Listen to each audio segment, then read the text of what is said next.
es algo muy importante. Vivimos en un mundo de pecado. El pecado se vende en las calles, el pecado extraña. El pecado más y más se torna una palabra desconocida. Habla de pecado en la escuela, en tu trabajo, habla de pecado ahí con tus vecinos y te vas a dar cuenta que eso es para los ricos, eso es para la religión.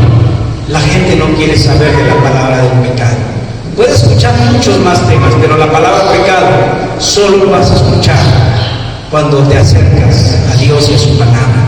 Ese es el papel de la iglesia. Nosotros tenemos que ir a hablar acerca del pecado, no por hablarles a ellos de lo mal que están, sino a través de nuestro ejemplo. Dios va a mostrar a los demás que hay algo que está mal con ellos. Y vamos a ver que en este día la vida de David nos enseña acerca de qué pasa cuando un cristiano cae, qué pasa cuando un cristiano peca.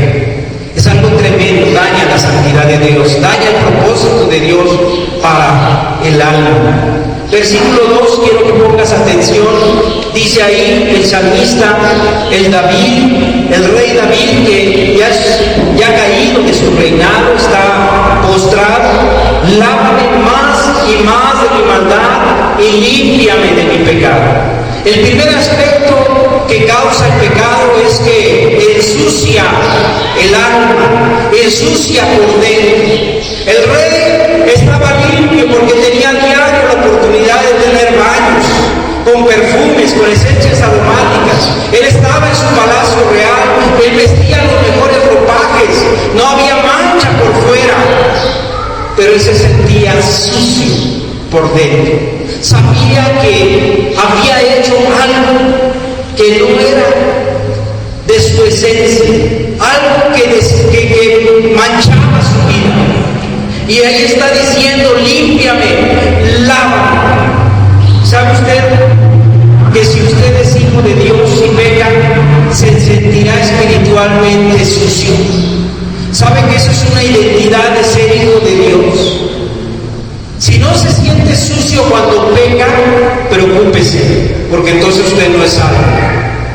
Cuando usted peca, se siente sucio. Cuando usted alberga pecado en su vida, usted se siente sucio. Y eso es algo que no se lo puede quitar el más poderoso jabón. Lo más fuerte que le puedan limpiar, no le van a quitar la suciedad interior. Esa es la distinción de un hijo de Dios. Cuando se siente sucio, peca. ¿Sabía usted que si usted, vamos a leerlo todos juntos, sabía que si usted es hijo de Dios y peca, se sentirá espiritualmente sucio? Y si no se siente sucio cuando peca, necesita preguntarse si ha llegado a ser salvo.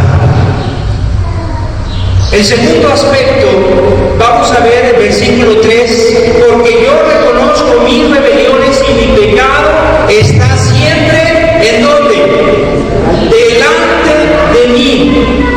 Está siempre delante, mi pecado está siempre. Cuando usted peca, el pecado domina la mente. Decía ahí: yo reconozco mis rebeliones y este pecado siempre lo traigo, me trae aquí. ¿Qué es lo que le traía? El adulterio. Ya no le traía el deseo que le había motivado a tomar a esa muchachita hermosa y la había cautivado como rey. Eso ya no le traía la realidad de lo que había cometido. La realidad no de haber librándose de la culpa con un Urias que después le iba a reclamar. No, es la realidad de que él sabe en su mente, no se lo puede quitar, día y noche lo tiene. Mentalmente aquí está el pecado.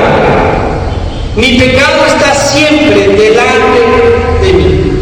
Lo tenía grabado en su conciencia, lo tenía ahí. Cuando usted nace al Espíritu de Dios, usted tiene un problema que su conciencia no le va a dejar tranquilo.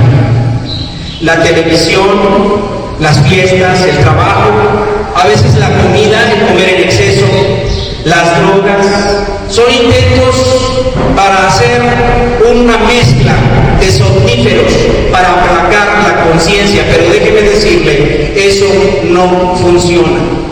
Eso no funciona. El pecado está siempre delante de ti. David reconocía sus rebeliones y su pecado estaba allí adentro. Y fuera como una gota que le decía, estás mal.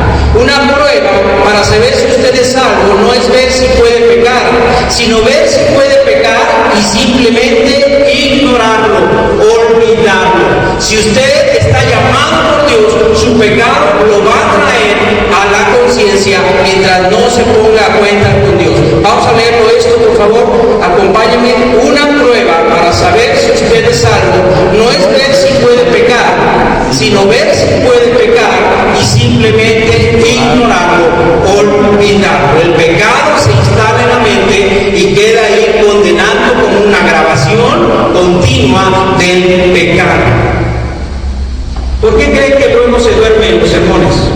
Aparte de un predicador que luego es omnífero. ¿Por qué crees? ¿Por qué creen? ¿Por qué crees que luego lees la Biblia y de lo que leíste se te escapan algunas cosas? Te das cuenta que no leíste nada. Tratas de repasar la Biblia. ¿No te ha pasado? Dices, uy, no entendí nada. Mi mente andaba en otro lado. Cuando te pasa eso, pregúntate, ¿qué hay allí que quiso ocultar mi mente?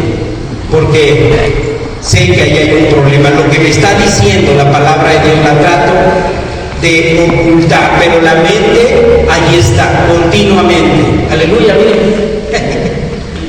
La fiesta llegó. Horrenda cosa es caer en manos del Dios vivo. Horrenda cosa es caer en manos del Dios vivo. Su subconsciente se presentará, su temperamento estará dañado, será irritable, no tendrá concentración, no habrá buen sueño y habrá una falta de gozo. Su pecado estará allí día y noche y usted sencillamente no podrá olvidarlo. ¿Se acuerdan que hay una película que está pasando, el cuento de Navidad? Era un hombre ricachón, avaro como él mismo, no había otro avaro mayor. Y en eso llega y Charles Dickens habla de los tres fantasmas, la Navidad pasada, la Navidad presente y la Navidad futura. Y ahí le están recordando continuamente. Lo tenía ahí metido en su mente y simplemente lo que hace Dickens a través de este cuento es señalar a esos fantasmas que llegaban y le recordaban continuamente y él trataba de evadirlos. Si ven esa película, van a ver cómo él trata de escaparse de esos fantasmas que le advierten que van a llegar y que le van a traer la realidad de su pecado. El siguiente aspecto es que el pecado deshonra al Señor. El pecado deshonra al Señor. Versículo 4, contra ti solo